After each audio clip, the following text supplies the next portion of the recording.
ભારત સરકારના માનવ સંસાધન વિકાસ મંત્રાલય દ્વારા કરાયેલા અરજી પર દિલ્હી કોર્ટે 21 જેટલી સોશિયલ નેટવર્કિંગ વેબસાઇટ્સને તેમની વેબસાઇટ પરથી વાંધાજનક લખાણ હટાવી લેવાના આદેશ કર્યા છે। ત્યારે ઇન્ફોર્મેશન ટેકનોલોજીના અભ્યાસુઓ દ્વારા અકાઉન્ટ વેરિફિકેશનને લઈને એક નવો જ સવાલ ઉઠાવાયો છે।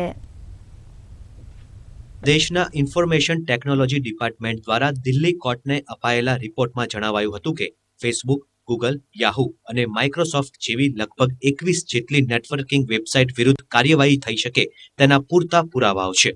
જે અનુસંધાને દિલ્હી કોર્ટે ગૂગલ, યાહુ સહિત 21 વેબસાઇટને સમન્સ પાઠવીને દેશ વિરુદ્ધનું અથવા દેશની શાંતિ તેમજ કોમી એકતાને હાનિ પહોંચાડી શકે તેવું વાંધાજનક લખાણ દૂર કરવાનો આદેશ આપ્યો હતો। આજે અમેરિકાની અંદર અથવા વિશ્વના યુરોપના દેશોમાં કહેવાય છે કે છૂટાછેડાનું જો સૌથી વધારે કારણ હોય મુખ્ય તો એ સોશિયલ નેટવર્કિંગ સાઇટ્સ છે અને તેના પુરાવાને પણ જો માન્ય રાખવામાં આવે છે। જો કાનૂનની દ્રષ્ટિએ સોશિયલ નેટવર્કિંગ સાઇટના પુરાવાને માન્ય રાખવામાં આવતું હોય તો સોશિયલ નેટવર્કિંગ સાઇટ ઉપર વાંધાજનક લખાણ હોય તેના માટે સરકારની દરમિયાનગીરી અથવા તેનું દબાણ એ ખૂબ જ વ્યાજબી છે। વાંધાજનક લખાણ દૂર કરવું એ એક યોગ્ય પગલું જરૂર છે, પરંતુ ટેકનોલોજી અભ્યાસુઓના મતે જ્યાં સુધી આવી વેબસાઇટ પર એકાઉન્ટ વેરિફિકેશનની સુવિધાઓ ઉપલબ્ધ ન બનાવાય ત્યાં સુધી સદંતર સુધારો શક્ય નથી। જેમ કે ફેસબુક કે ટ્વિટર જેવી સોશિયલ નેટવર્કિંગ વેબસાઇટ્સ પર વડાપ્રધાન મનમોહન સિંઘ કે કોંગ્રેસના યુવરાજ રાહુલ ગાંધીના નામે સેંકડો એકાઉન્ટ છે, પરંતુ તેમાંથી કયું એકાઉન્ટ અસલી કે કયું નકલી એ કોઈને ખબર નથી।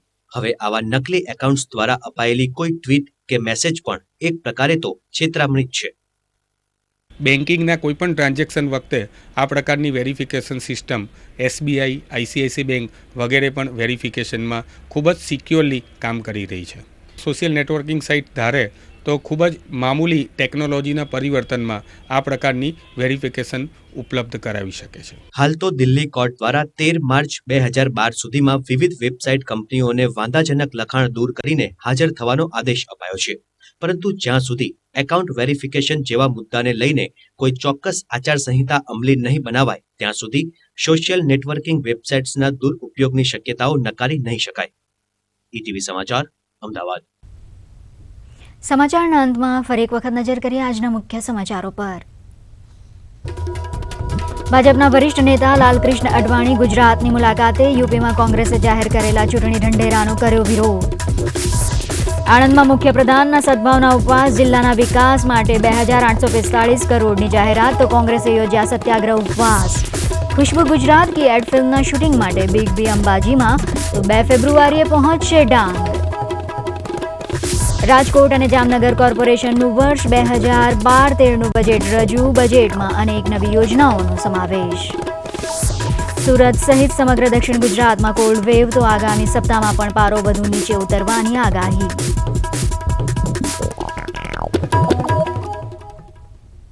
તો આ હતા અત્યાર સુધીના પ્રાદેશિક સમાચારો। નમસ્કાર।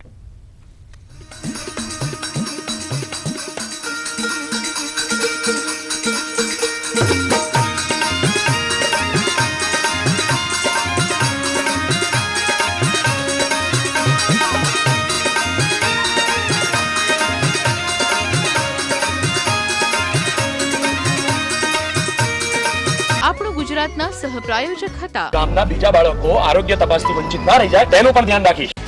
Super Nirma detergent cake, Tata Rallis Contaf, OLX.in, यहाँ सब कुछ बिकता है।